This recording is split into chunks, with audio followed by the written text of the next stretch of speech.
Welcome back to another episode of Leadership Lenses, a 15-minute podcast designed for busy principals, heads of school, Rosh Yeshivas, Menalim, and anyone else who wants to improve the state of Jewish education in day schools and yeshivas.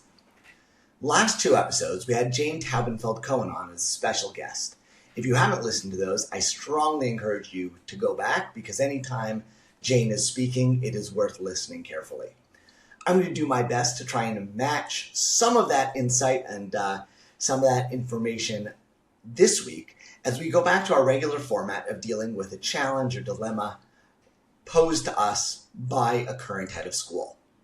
Now, this dilemma, I like to call the dilemma of the Debbie Downer. You may have heard of it in other ways. The dilemma of Negative Nancy, the dilemma of Grumpy Gus.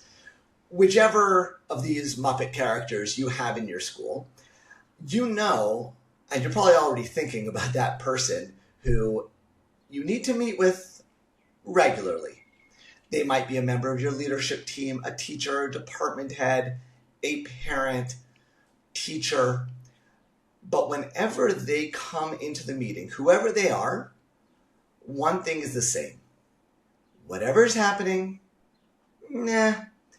it's probably not so good. The best you might get from them would be a neutral, and more often than not, whether you're presenting a new idea, trying to engage them in a project, or even asking them how things are going for them, you'll get a negative response. Now, at first, this might not seem like a big deal, and assume for a moment that maybe 10% of the people, hopefully, that you deal with in your day are the Negative Nancys and Grumpy Gusses. The day of a head of school is exceedingly long.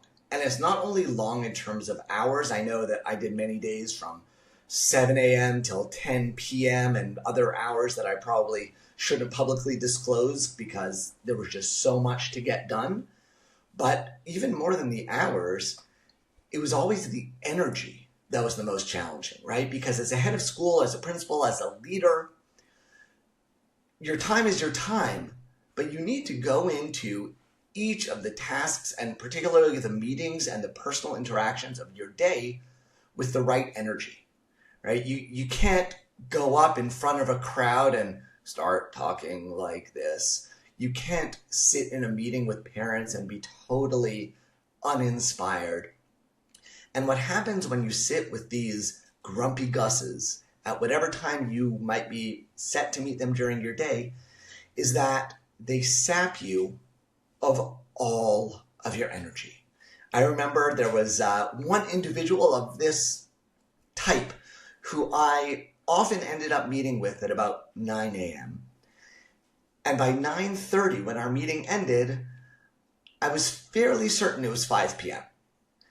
The only problem was that I still had about 10 or 12 hours left to go in my day, and I had to somehow get my energy back. And so there's a lot of tricks for getting your energy back. You might get up, take a walk, go outside, whatever else you might do, speak to somebody else, pop your head into a kid's classroom, look at especially the younger kids. They're often really energizing.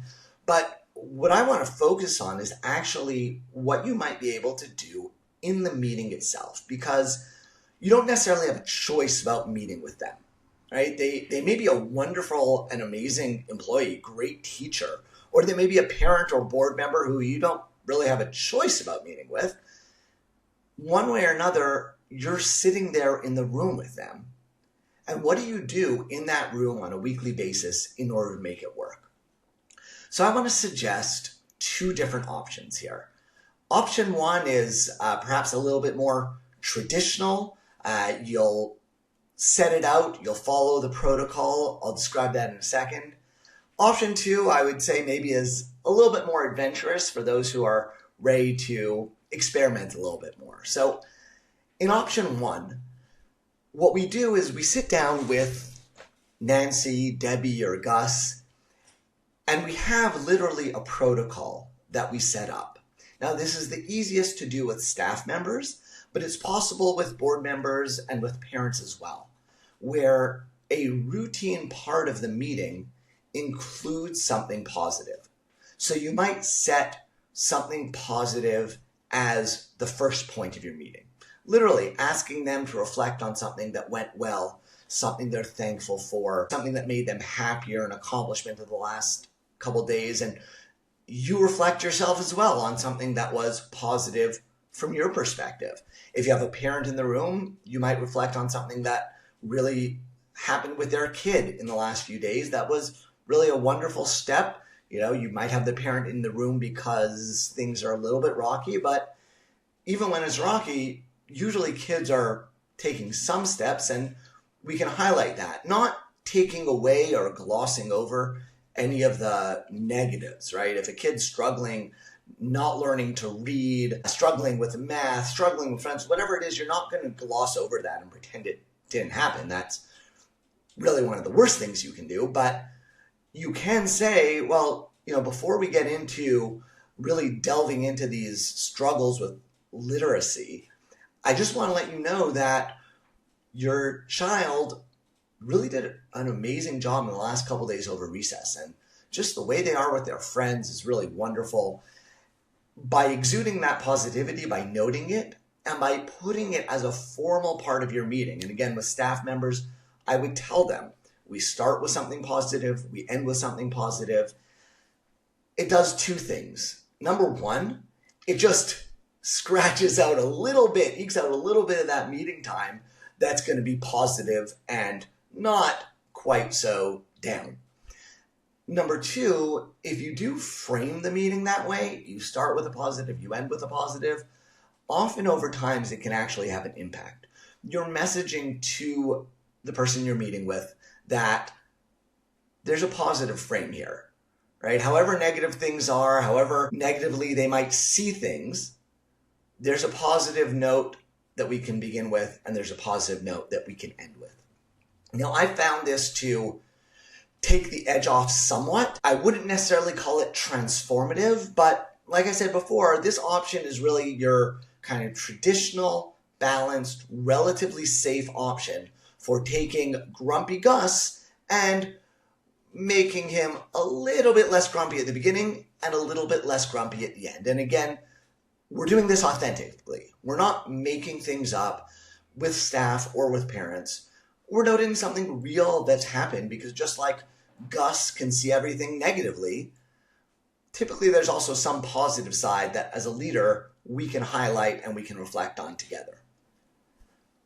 Option two, like I said, is a little bit more exploratory, maybe a little bit more experimental. And I'll tell you that before I'm suggesting this, I have tested this out. I do a fair amount of traveling for work. And so I've tested this repeatedly with the Israeli cab drivers who are taking me to the airport. And it goes like this. Typically, I get picked up by my cab. We start driving to the airport. And at some point along the drive, inevitably, we hit traffic. There's construction. There's somebody on the road who's driving too quickly or too slowly, or both too quickly and too slowly. Or if all else fails, there's the radio giving us some bad news about politics. And just side note, do not share your politics with your Israeli cab driver. Doesn't matter. It doesn't lead to a good place. But whatever happens along that drive, right? We hit the traffic, the driver starts to complain, right? And this is an Israeli cab. So you're not in the back seat, you're in the front seat. I'm right next to him. We're spending this hour or maybe more than an hour together now because there's traffic, and he is complaining and he is negative. And I'm like getting geared up for my business trip. I'm about to get on a really long flight. I need some energy. And my first, couple of years of doing this, it was just so draining. By the time I got to the airport, it was the silliest thing. I was out of energy because of the negativity of my cab driver. And at one point, I switched approaches, right? So in the beginning, I would kind of argue or try and balance them. Traffic's so bad, it's okay. I left with plenty of time. Yeah, but traffic's really so bad. Construction, well, there's going to be a better road. Yeah, but the construction's such a pain. They're doing it really not in the best way, and I could do it better.